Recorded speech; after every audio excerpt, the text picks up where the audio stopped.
Mr. Wolf's pancakes. One day, Mr. Wolf was feeling hungry. He fancied some pancakes.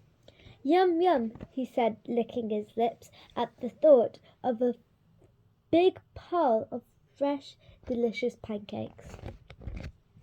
Mr. Wolf had never made pancakes before, so he took his big recipe book down off the shelf and looked inside. But wolves can't read very well, and Mr. Wolf had trouble making sense of it, so he went to get some help from his neighbours. He called on Chicken Licken, who lived nearby. "Please, can you help me read this?" he said.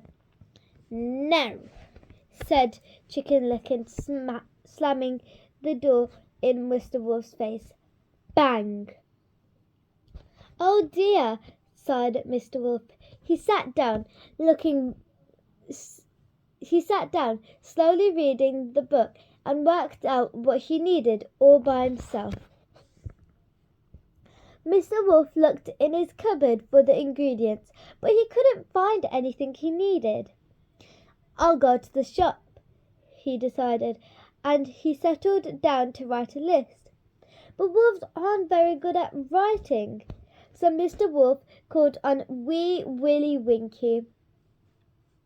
"You're clever," said Mr. Wolf. "Can you help me write my shopping list, please?" "No," said Wee Willie Winkie. "Go away." He slammed his door. Bang! "There's no need to be like that," Mr. Wolf said quietly. Mr. Wolf sat down and tried very hard with his writing until he made his shopping list all by himself. Now he needed to count his money to make sure he had enough. But wolves aren't very good at counting, so he went to the gingerbread man for some help. "Can you help me count my money, please?" he asked politely. "No, I'm too busy to bother with you," said Mr. Gingerbread Man, slamming the door. Bang! So poor Mr. Wolf had to sit down and count his money. It took him a long time, and he had to check it 3 times before it was right, but he did it all by himself. Mr. Wolf needed a basket to carry his shopping, so he called on Little Red Riding Hood. Please may I borrow your basket?" he asked very nicely.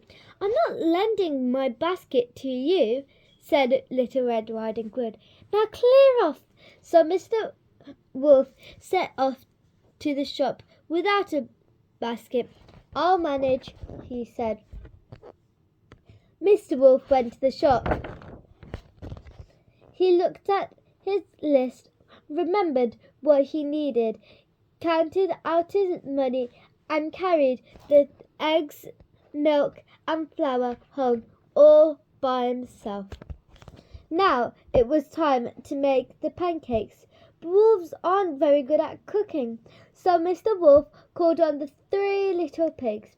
"Can you please help me cook my pancakes? I'll share them with you," he said kindly.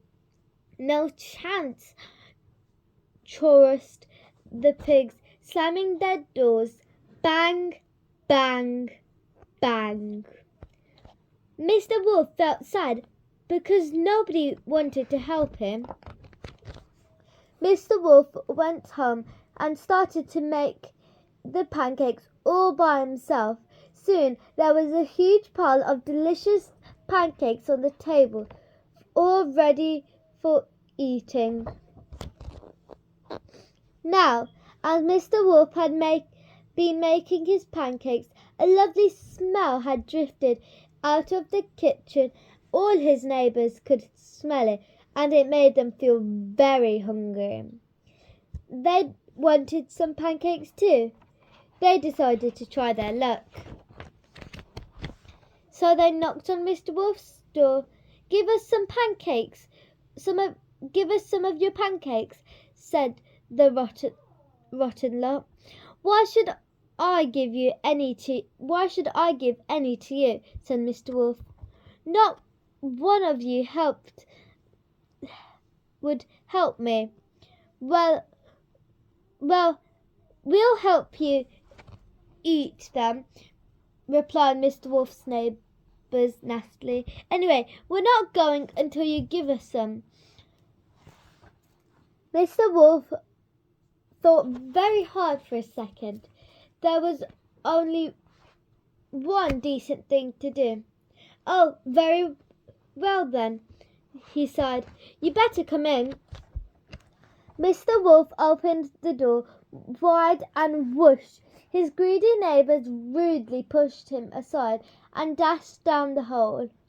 Mr. Wolf shook his head, shrugged his shoulders, followed them into the kitchen, and when they were all in, Mr. Wolf gobbled them up. Snippety, snappety. That was the end of his unhelpful neighbours.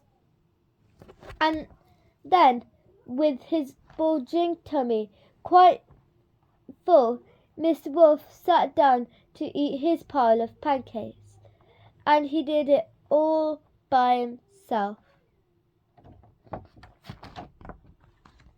Well, there was nobody else around.